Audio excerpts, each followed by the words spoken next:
आज मिति 2083 साल जेठ महिनाको 13 गते बुधबारका दिन नेपालको पश्चिमोत्तर भागमा रहेको हाम्रो सान, नेपालको सान, सबैभन्दा ठुलो प्राकृतिक ताल रारा दह, जसको फेरामा हरियाली वन जङ्गल छ र जसको उचाइ समुद्र सतहदेखि 2990 मिटर छ भने यसको औसतमा लम्बाइ 5 किलोमिटर, औसतमा चौडाइ 3 किलोमिटर अनि यसको गहिराई चाहिँ 167 मिटर र यसको औसतमा क्षेत्रफल 10.8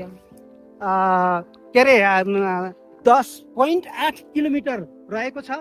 र हामी रूपन्देही जिल्ला देवदह नगरपालिका वडा नम्बर 7 शीतल नगरदेखि 11 गते सोमबारका दिन बिहान 5:30 बजे हामी हिँड्यौँ र हाम्रो गुरुजी गोविन्द गोपाल भट्टराईजीले अति राम्रोसँग हामीलाई लिएर आउनुभयो। जहाँ यहाँ हामी आइपुग्दा 10वटा जिल्ला, जहाँ कि रूपन्देही, कपिलवस्तु अनि अर्घाखाँची, दाङ, सुर्खेत अनि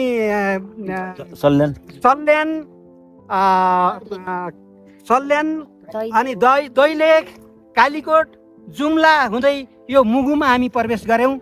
र यहाँ आउँदाखेरिमा निकै अग्ला पहाडहरू गाडीबाट हेर्दाखेरिमा कतिपय माथिबाट ढुङ्गा उसले छेकिएको, गाडीलाई माथिबाटै ढुङ्गाले छेकी जस्तो, र तल हेर्दाखेरिमा अति छाङ्ग र धेरै पहाडहरू, पहाडको टुप्पामा जाँदै झर्दै नदीको किनारमा झर्दै गर्दा करिब हामी 8-9वटा पहाडका टाकुरा चढेर यहाँ आइयो। र यहाँ आउँदाखेरि हामी फेरि यो जुन सल्लेरीमा गाडी रोकेर हामी कोही घोडामा र कोही हिँडेर आइयो। र फेरि साँझको दृश्यावलोकन गर्दै हामी डाँफे होटलमा आइपुग्यो। र हामी हाम्रो टोलीमा शीतल नगरदेखि आउने र भैरवादेखि आउने टोलीमा हाम्रो दिल्लीराज मरासिनीज्यू, त्यस्तै चेतप्रसाद बस्याल, सिपी बस्यालज्यू, उहाँकी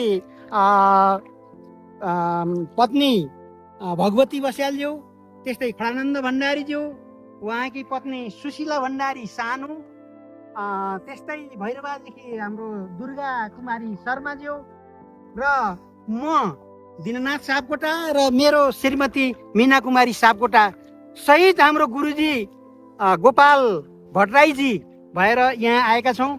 र यो दृश्यलाई हेर्दा हाम्रो नेपालको यो विकट ठाउँ भएकोले नेपालको राष्ट्रिय आयलाई निकै ठुलो आय बनाउने यो हाम्रो जुन यो हाम्रो राष्ट्रिय निकुञ्ज जुन रारा राष्ट्रिय निकुञ्ज र रारा दह हो, यो रारा दहमा आन्तरिक पर्यटकहरू नेपालको पूर्व मेचीदेखि महाकालीसम्मका सबै ठाउँका मान्छेहरू ठुलो लगानी गरेर यहाँ आइपुग्छन् भने विदेशका टुरिस्टहरू यहाँ आउँछन्, तर जसरी पोखराको फेवाताल र अरू तालहरूमा आउँछन् त्यसरी यहाँ आउन सकिरहेका छैनन्। किन त भन्दा यहाँ सरकारको लगानी कम भएको छ, यहाँको बाटो निकै कठिन छ। यो बाटोलाई अलिकति सुगम बनाइदिने, ठाउँमा हाम्रो रोपवे बनाइदिने अथवा रोपवे बनाउन नसके पनि यो बाटोलाई फराकिलो बनाउने र अनि यो बाटोलाई पुरै बाटो पिच गरिदिने हो भनेदेखि यसले निकै ठुलो आम्दानी हुने देखिन्छ।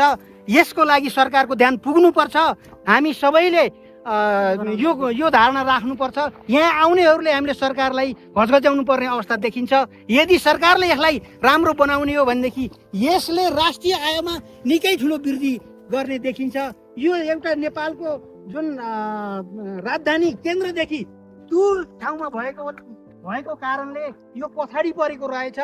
त यसलाई अब हामीले अगाडि लाने हो भनेदेखि यसले निकै धेरै आम्दानी दिन सक्ने हामीले यहाँ देखेका छौँ। यसको लागि हामीले सबैले यसको लागि हामीले कुरा उठाउनुपर्छ, आफ्नो क्षेत्रबाट उठाउनुपर्छ र सबै मानिसहरूलाई यहाँ आइपुग्नको लागि यहाँ मैले अनुरोध पनि गर्दछु। र यहाँको जल प्रवाह कति कञ्चन छ, कति सफा छ, यो क्षेत्र परिदृश्य यहाँ कति मनमोहक छ। मानिस यसको फेरोमा आएर डुल्दा घुम्दा यहाँ अग्लो लेकको ठाउँ भए पनि यहाँ अक्सिजनको कमी छैन, अक्सिजनको कमी हुँदैन, हामीलाई यस्तो दुःख कष्ट पर्दैन। र यहाँ निकै सुविधायुक्त क्षेत्रहरू पनि अझै बनाउनु पर्ने अवस्था छ र जुन यो सल्लेरीमा गाडी राख्ने प्रक्रिया हो त्यसलाई अलिकति माथि नेटासम्म ठाउँ जति पनि रहेछ त्यो ठाउँसम्म ल्याउनको लागि पनि यहाँको स्थानीय सरकारले त्यसको लागि भूमिका खेल्न पर्ने मैले देखेको छु र हामी सबैको तर्फबाट यो दुई हात जोडेर नमस्कार गर्दै यसको विकासका लागि हामीले सदा सर्वदा अनुरोध गर्ने बाचा राख्दै यस भनाइबाट म अन्त्य गर्दछु। हस्, धन्यवाद, नमस्कार।